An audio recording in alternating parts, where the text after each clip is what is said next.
시청자 여러분 안녕하십니까, 박종진입니다. 짬뽕 먹으러 갔을 때 메뉴에 특이라는 거 있습니다. 특. 특 그러면 뭔가 좀 많이 이렇게 양도 많을 것 같고 내용도 풍부할 것 같아서 이거 시키죠.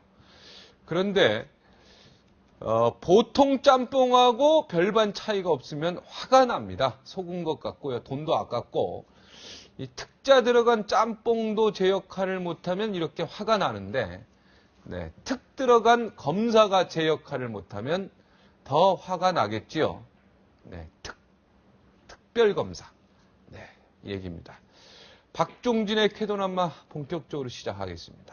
답답한 가슴, 커다란 망치로 빵 하고 때려 부셔주시는 분입니다. 분도 농객, 네, 전원측 변호사 함께 자리했습니다. 안녕하십니까? 예, 안녕하세요.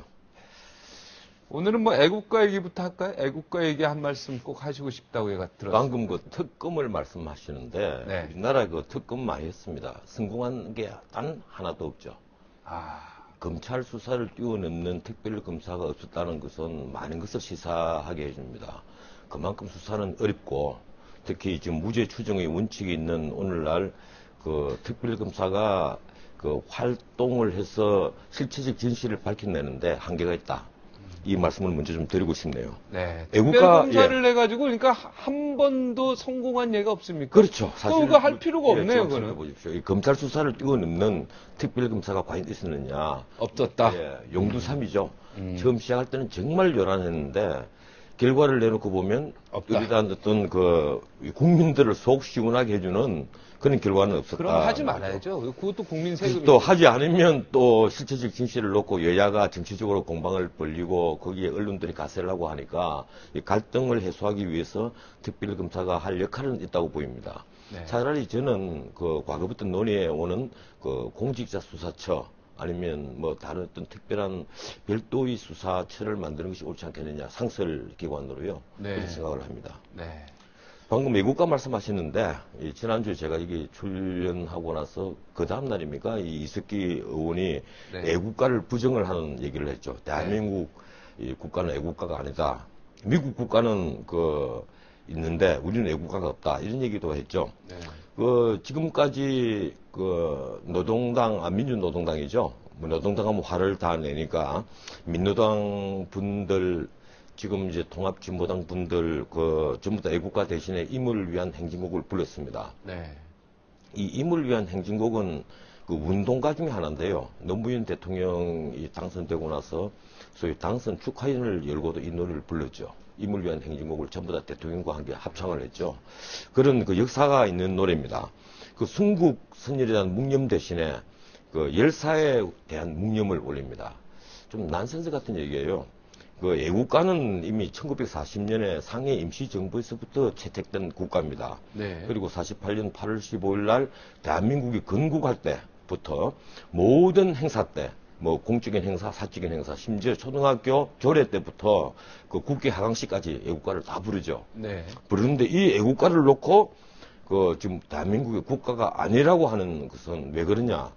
제가 실제 운동하는 쪽에 있는 분들하고 술자리에서 들은 얘기인데, 이게 헌법 3조의 영토조항을 부인하지 않습니까? 우리 운동권에 있는 사람들은 좌파, 어떤 내용이죠? 전북 좌파들은 영토조항은? 이제 부인을 하죠. 대한민국은 대한민국은 한반도가 부속도서로 한다. 그걸 부인하는 거죠. 백두산부터 한라산까지, 동해에서부터 서해까지 우리의 영토라는 것을 부인을 하죠. 네. 예, 지금 분단의 현실, 그러니까 그건 북한 땅이다 이렇게 보는 서해의 거죠. NLL 그리고 휴전선 이남의 땅만 우리 땅이라는 거죠. 그래서 예. 동해물과 백두산이 할 백두산까지 때 나오니까 그게 기본적으로, 잘못됐다는 거죠. 애국가에 대해서 불만이 많은 겁니다. 이 네. 애국가를 국가로 하면 종북주의에 어긋나는 거죠.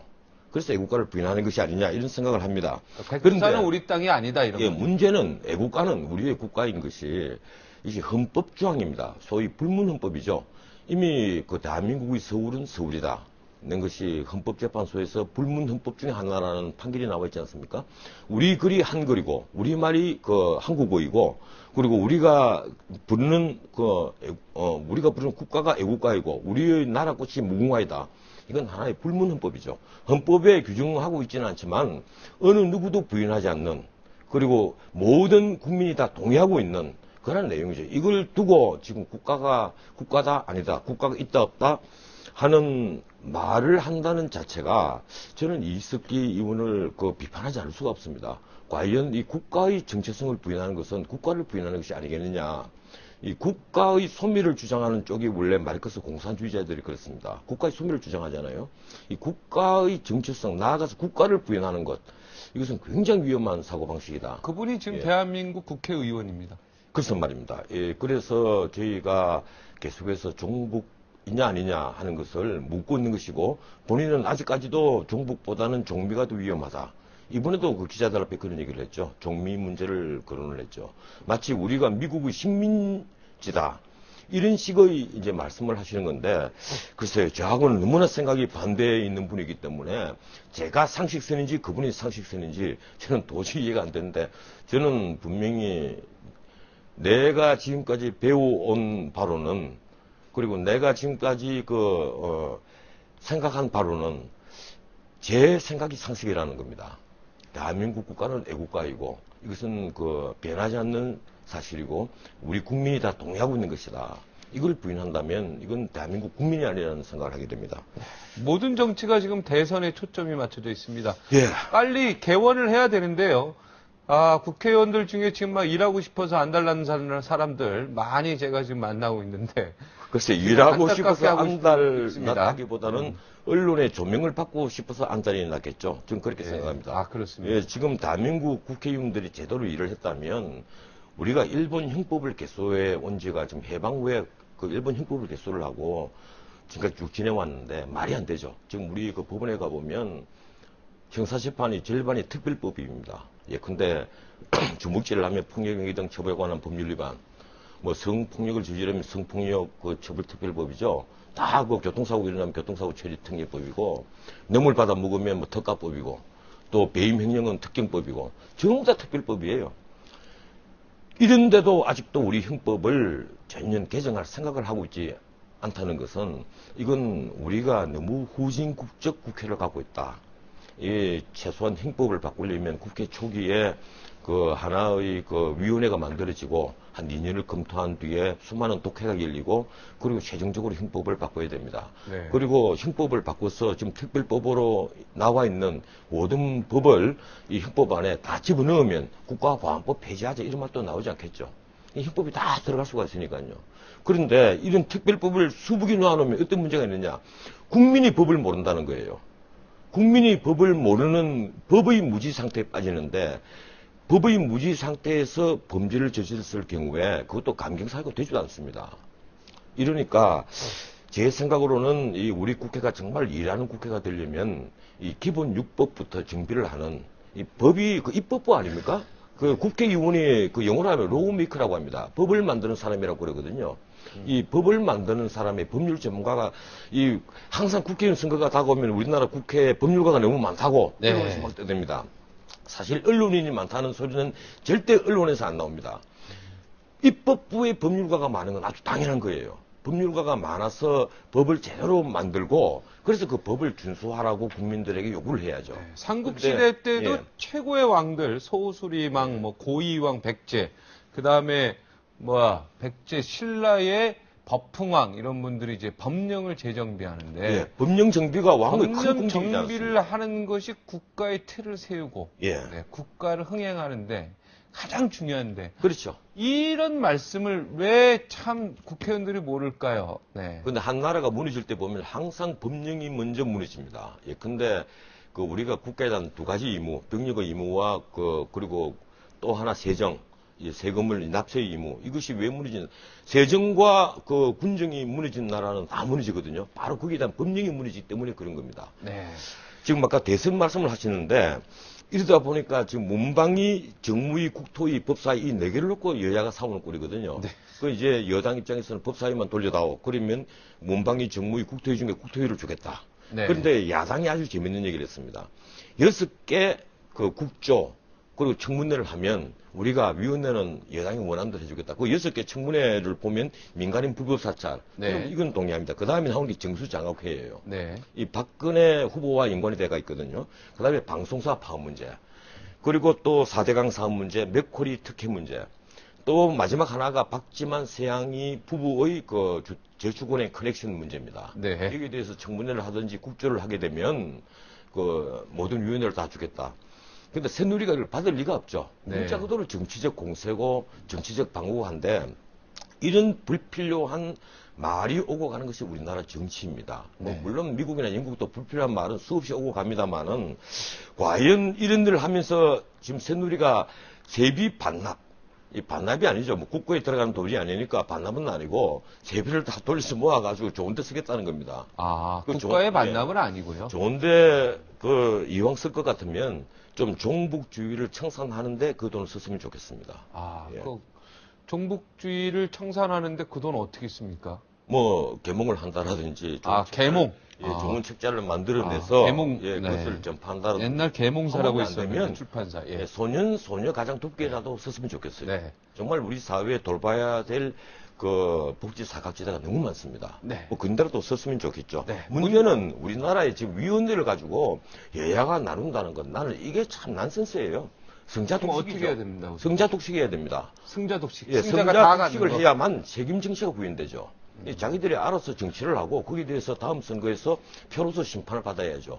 네. 성자독식을 한다고 해서 그 타협과 협상의 정치가 되지 말라는 법이 없습니다. 오히려 더 잘 됩니다. 네. 과반수를 넘는 예. 정당이 모조리 상임위원장을 독식한다. 뭐 미국은 그래서 다- 책임 예. 정치를 한다. 예, 당연히 그렇게 하지 네, 않습니까? 외국은 그런데 그렇게 우리는 하고 있고. 위원회를 나누는 것 같고 이걸 가지고 그 개원하기 전에 협상을 하면서 뭐 한 달, 두 달의 시간을 그러면 보내니까 깨끗하네요. 예, 참 네. 한심한 거죠. 네.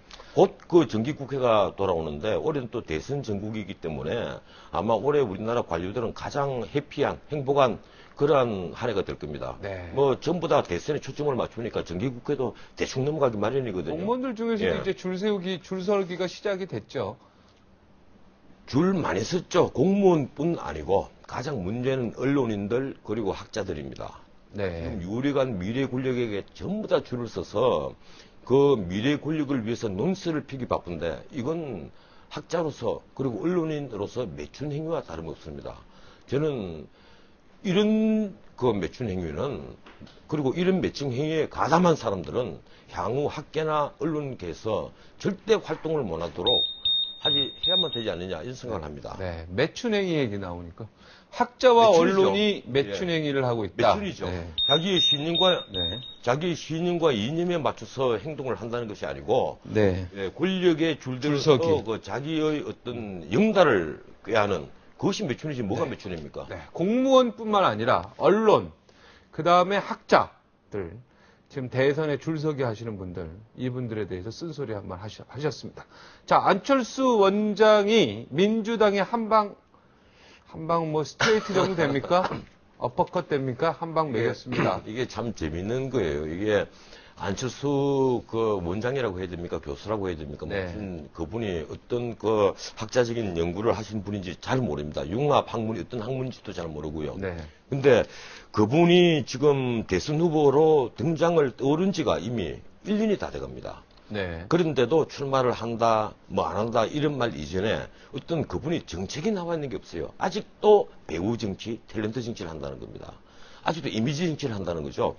이 이미지를 보고, 그 당사자의 신념이나 정책을 모르고 그분을 지지한다는 것 자체가 팬클럽 차원이죠. 근데 네. 사실 팬클럽도 아니고, 방금도 말씀드렸습니다만은 미래 권력에 줄 서서 개인의 영달을 꾀하는 그냥 패거리 수준, 양아치 수준의 클럽에 불과하다. 네. 여기도 줄 선 사람 많아요. 많죠. 엄청나게 많죠. 네. 이 양아치라는 말도 방송 부적절합니까?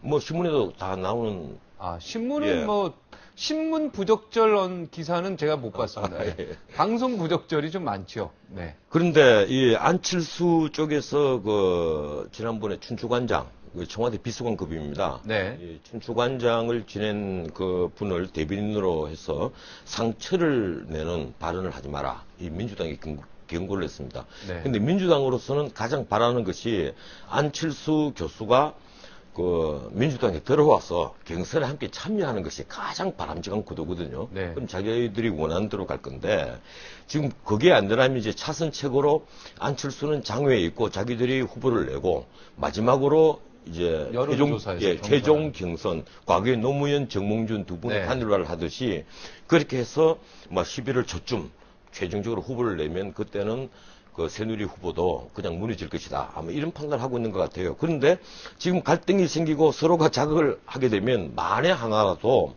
안철수 교수가 출마를 포기한다. 네. 아니면 안철수 교수가 더 나가서 새누리로 가버린다. 이러면 그건 민주당에서는 상상하기 싫은 엄청난 타격이 되겠죠. 네. 그 점을 걱정하는 것 같습니다. 네. 그 비박들이요. 예. 네. 비박들이 지금 그 오픈 프라이머리 안 하면 네, 이 경선에 참여하지 않겠다 이렇게 밝히면서 비박끼리의 또 마이너리그.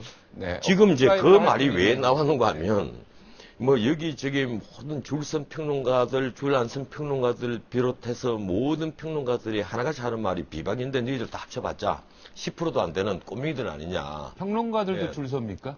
뭐 이미 다 줄 쓴 것으로 뭐 다 알려져 있지 않습니까? 우리 전원책 변호사님은 글쎄요. 어디에 줄 섭니까? 저를 어디에 줄 세우는 사람이 있다면 저는 그분이 대단히 그 위대한 지도자라고 생각을 합니다. 그런 지도자가 아직도 안 보이네요. 네.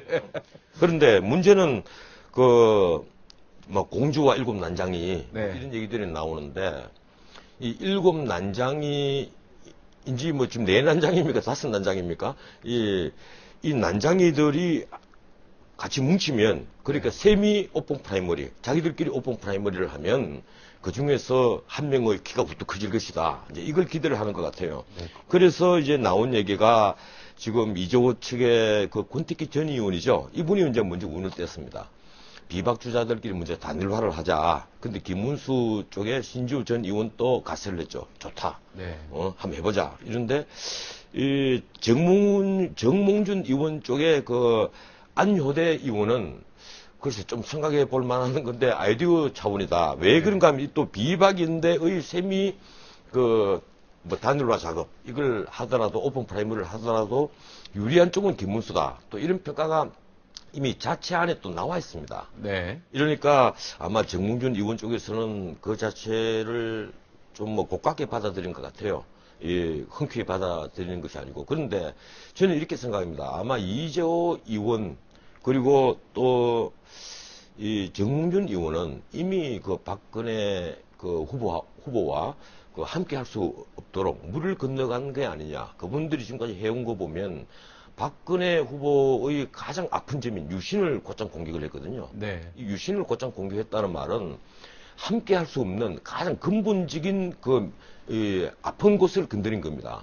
이 유신에 대한 그 박근혜 후보의 어떤 의견을 구하는 것.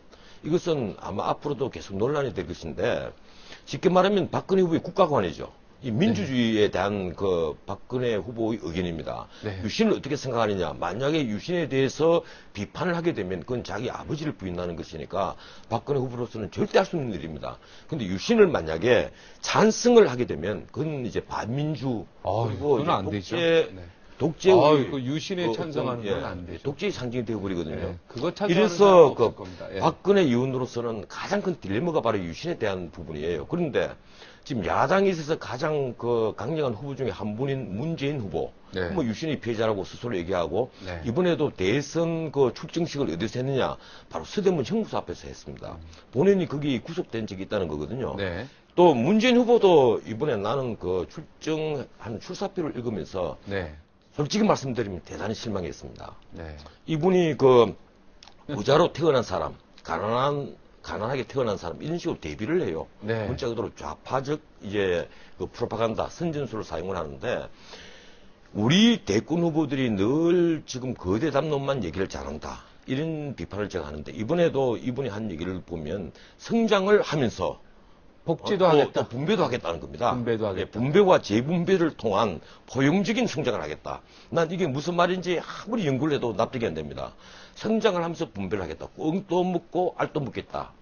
뭐 이런 얘기인데 이 세상에 꽁도 먹고 알도 먹는 그런 정책은 없습니다. 네. 전 국민을 만족시키고 만 백성을 만족시키는 정책은 단 하나도 없습니다. 네. 반드시, 암꽁을 잡으면 반드시 어떤 정책이든 그 정책에 대해서 손해를 본 적은 있고 그 손해를 국가가 어떻게 보전을 해주느냐 이걸 고민을 해야지 모든 정책이 국가에게 전 국민에게 다 도움이 된다 이런 정책은 없죠. 네. 네, 성장해서 분배해야죠. 성장해서 분배한다. 이 또 분배를 또 어느 정도는 제대로 할 필요는 있습니다. 그게 바로 뭔가 하면 복지 사각지대를 빨리 해소하는 겁니다. 그 문제를 눈 감고 성장만 추진해서는 우리 사회의 어두운 구석, 눈물을 흘리는 사람들은 늘 있기 마련입니다. 오늘 여기까지 듣겠습니다. 고맙습니다. 네, 오늘은 모처럼 옛날 영화 이야기 좀 하겠습니다. 추억의 얘기 좀 해보겠습니다. 7, 80년대 영화관에서 가장 관객이 많이 든 영화는 뭔지 아십니까? 1970년대 초반까지만 해도요. 신영균, 문희 주연의 미워도 다시 한번이었습니다. 그런데 1974년에요. 불과 28살이었던 한 감독이 나타납니다. 이 감독이 단번에 기록을 깨버립니다. 별들의 고향, 경아, 이렇게 나오는 거죠. 심심한데 뽀뽀나 할까, 이런 내용 나오는데. 다들 기억하십니까? 그 영화의 주인공, 이장호 감독, 그리고 또 주인공, 이분 깜짝 초대 손님으로 또 모시겠습니다. 59초 후에 뵙겠습니다.